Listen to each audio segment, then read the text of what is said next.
ரஜினிகாந்த் என்ன பண்ணுறாருன்னா, ஹீரோலாம் வேணாம் சார் எனக்கு, நான் வில்லனாகவே பரபரப்பாக போயிட்டுருக்கேன், ஹீரோவாக கொண்டு தானே வந்து இது பண்ணுறீங்க அப்படின்னு அவர் தயங்கியிருக்காரு. இல்லை நீங்கள் பண்ணுங்கள், கதை எப்படி தான் அப்படின்னு சொல்லி அவர் கன்வின்ஸ் பண்ணி அவர் ஹீரோவாக ஃபிக்ஸ் பண்ணப்பட்ட படம் பைரவி.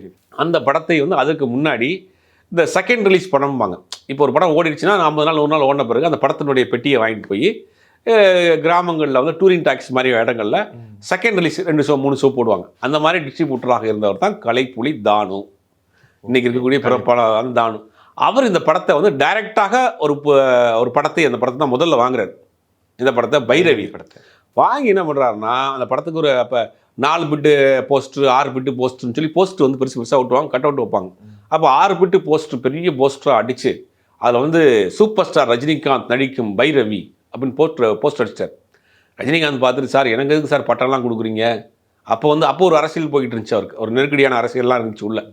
அப்போ அதெல்லாம் பார்த்துட்டு எனக்கு ஏதோ சிக்கல் வந்துட போகுது சார், வேணாம் அப்படின்ற மாதிரி அவர் கேட்குறப்ப, இல்லை நல்லா இருக்கும், நான் இனிமேல் உங்களுக்கு இதுதான் பேர் நினச்சி நிற்கும்னு சொன்னார். அதாவது